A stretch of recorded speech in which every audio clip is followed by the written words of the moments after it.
Welcome to part 3 of this series, The Art of Making Younger Men Chase You. No chasing, only inviting. This is a space for women who know they are worthy and are learning how to let others realize it too. Have you ever wondered why some women don't have to try too hard? They don't send the first message. They don't obsess over every move. They don't need to prove they're interesting. And yet, young men are drawn to them, curious, captivated, and eager to get closer. They don't chase. They simply exist in a way that no one else quite can.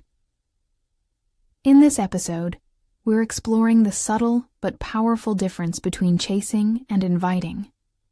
One comes from fear of being left behind, the other from a quiet confidence. One is an impulsive reaction, the other an art form, delicate, graceful, magnetic. You don't need to pursue love like it's running from you. You just need to know how to stand still and let your presence do the inviting. There is a quiet moment in every woman's journey when she realizes she was never meant to beg for love. You are not a placeholder. You are not a backup plan. You are not something he stumbles upon when he's bored. You are an experience, one that awakens him, stirs him, and lingers in his mind long after you're gone. You are not an opportunity he might take. You are the moment he doesn't want to miss. Let that truth sink in. We've been told, in subtle ways, to fight for love, to earn it, to be more, prettier, quieter, sexier, sweeter, to work harder for a response, to chase texts, decode emojis, perform emotional gymnastics, just to feel chosen. But here's the shift. You don't need to be chosen. You already are, by yourself. And that is where the magnetism begins. Because true attraction doesn't come from effort. It comes from energy. The energy of someone who isn't desperate to prove her worth. The key energy of someone who knows her presence is enough to stir curiosity and leave someone wondering why they can't stop thinking about her. This is what I call magnetic femininity. It's not loud. It doesn't scream. It doesn't compete. It simply is. It lives in your gaze that holds just a second longer than expected, in your silence, where others would rush to fill the space, in the way you laugh without needing permission, in the way you leave, gracefully, before you're fully figured out. See, men are not drawn to neediness. They are drawn to mystery. They are pulled towards something they can't immediately define or possess. When you chase, you collapse that space. You remove the unknown. You offer too much too soon. And in doing so, you give away the very thing that would have made him stay. But when you shift from chasing to inviting, everything changes. You begin to radiate from within. You stop asking, "How can I make him want me?" And you start asking, "How do I want to be experienced?" Because yes, you are an experience. One he feels, not just with his hands, but in his mind, and in his absence. Especially in his absence. The version of you that doesn't seek approval, that doesn't over-explain, that doesn't try too hard. That version is unforgettable. It whispers rather than shouts. And in a world of noise, the whisper is what gets remembered. So if you've ever felt tired of giving too much and receiving too little, it's time to stop reaching outward. Start returning inward. Stop proving. Start embodying. The shift begins the moment you realize you were never supposed to run after love. You were meant to walk through life like love naturally finds you. Because it does. You don't need to say a word to make someone feel you. Some of the most powerful invitations are silent, but unforgettable. There is an art, ancient, feminine, and often overlooked, in knowing how to signal without speaking. Not with effort, but with intention. Not to chase, but to draw in. Let's begin with the eyes. The eyes, a glance. That speaks a well-timed gaze can say more than 1,000 words ever could. Just a few seconds of eye contact. Held, not forced. Just long enough to be felt. And then you look away. That moment, it stays with him. Because it wasn't demanding, it was an invitation, an unspoken message. I see you, and I'm not afraid to let you see me too. But here's the key. You don't linger too long. You let him wonder, was that real or just in my head? That space between certainty and curiosity is where attraction begins to breathe. The half smile, a mystery in motion. Not every smile needs to be wide and obvious. Sometimes, a subtle curve of the lips, a half smile, can carry more depth than the brightest grin. It's the kind of smile that suggests you know something he doesn't, that you have stories he hasn't heard, that you're not trying to impress, because your essence already speaks for itself.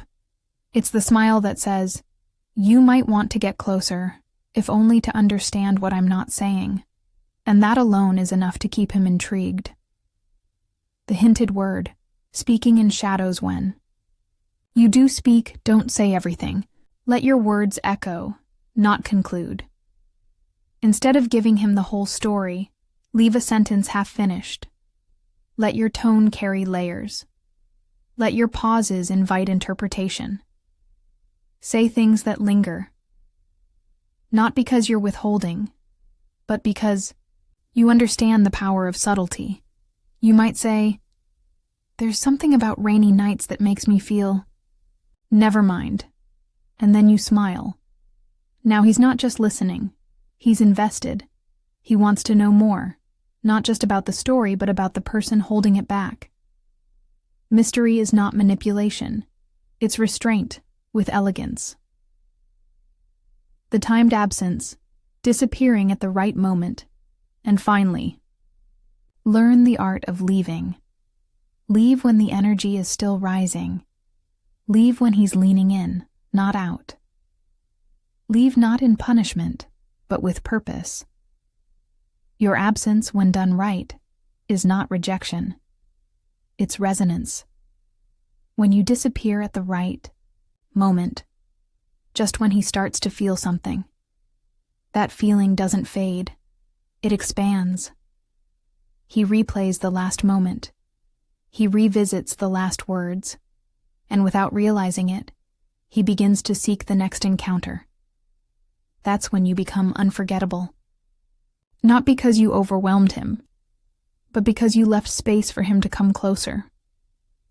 In a world that teaches women to be loud to be seen, you'll stand out by being still, by inviting instead of chasing, by creating space instead of filling.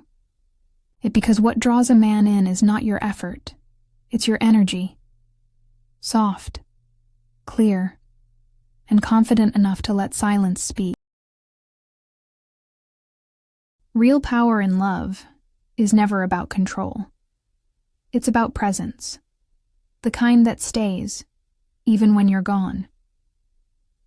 Many women are told that if they don't hold on tightly, they'll lose him. That if they don't check in, ask questions, or make plans, he'll drift. But the truth is, the more you try to hold someone, the easier they slip through. If you want to be unforgettable, you have to let him feel free, while making sure you never leave his mind. Don't control. Let curiosity lead. Stop asking where he is. Stop needing to know who he's with or what he's doing. That doesn't pull him closer. It pushes him away. Because nothing kills attraction faster than the weight of expectation. Instead, trust the silence. Let it do what words can't. Give him room to move, to choose, to wonder. And while he's doing that, something unexpected begins to happen. He starts thinking of you, on his own, not because you reminded him, but because your energy gave him something to return to. Leave invisible marks, subtle but unshakable. You don't need to be loud to leave a lasting impression. Sometimes all it takes is the faintest trace. A scent you wore that lingers on his jacket. A single glance you gave him that he can't quite explain. A sentence that loops in his mind at 2 a.m. like, "Some places feel lonelier when they're quiet, don't they?" You become a feeling, not just a person but an atmosphere. And even in a room full of people, he'll feel the space you used to fill, because no one else touches the air the same way. Be present. In his mind, not just his life. You don't need to be physically present to be emotionally unforgettable. Sometimes, the strongest connections happen in absence, in the in-between moments, in the stillness before sleep. When the world goes quiet and his thoughts turn inward, that's when you echo, not with noise, but with memory, with softness, with something he can't name, but he feels it anyway. You see, when a man feels free but still drawn back to you, it's no longer obligation. It's not habit. It's desire. That's when he starts to realize. He doesn't just want to see you again. He needs to. And not because you asked, but because something inside him craves the way your presence made him feel. Open, seen, alive. The whisper at midnight. There's a moment most people don't talk about. It's late. The lights are off. The noise has faded. And all that's left is thought. That's when the heart starts whispering the truths it avoided during the day. And if you've moved with intention, if you've loved with restraint, if you've touched his life, not with pressure, but with presence, then your name is the only one that echoes in the quiet, not because you were always around, but because you knew when to disappear. That's when he misses you, not as a habit, but as a haunting. Let him feel free. Let him choose. Let him drift. But leave your essence behind, in his skin, in his memory, in the space between breaths. That's how you stay, without holding on. Attraction doesn't happen through force. It blooms in the spaces you don't fill. The secret to making him reach out first isn't about chasing. It's about creating a feeling, one he wants to return to, one he starts to crave, especially when you're not there. Let's begin with the most underestimated tool you have, your stories. The art of the subtle story, evoke emotion. Without directing it, you don't need to tag him. You don't even need to mention a name. You simply share moments that stir something real, not dramatic, but felt. A photo of coffee in a stormy window with the caption, "Some silences feel louder than words." A quiet clip of a song playing in the background. No explanation, just a lyric that lingers. These aren't just posts. They're invitations. Not for a response, but for a reaction that brews beneath the surface. You're not speaking to him, but he feels it anyway. And suddenly, he's wondering why your world feels so familiar, even when he's not in it. That's when he texts, not out of habit, but from a whisper inside. "I miss the way she made me feel." Turn every meeting into a flavor. Not a full meal. When you do see him, be present, but not consumed. Let the moment be rich, but not overwhelming. Don't pour everything out. Don't stay too long. Let the memory of you feel like a taste, sweet, intoxicating, but just a little too brief. This is how you leave someone wanting more. Maybe you laugh at something and stop mid-sentence. Maybe you glance at him and look away, like you thought something and chose not to say it. Maybe you touch his arm, not too long, just enough. He shouldn't leave your presence feeling full. He should leave thinking, why did that feel like not enough? Because it's in that sense of incompleteness that longing is born. Make him feel the not enough. With elegance, you don't have to be mysterious in a forced way. You just have to know the power of timing. End conversations before they slow down. Say goodbye while he's still leaning in. Smile, just before he understands why. It's about leaving right before the closure. Not to manipulate, but to spark curiosity.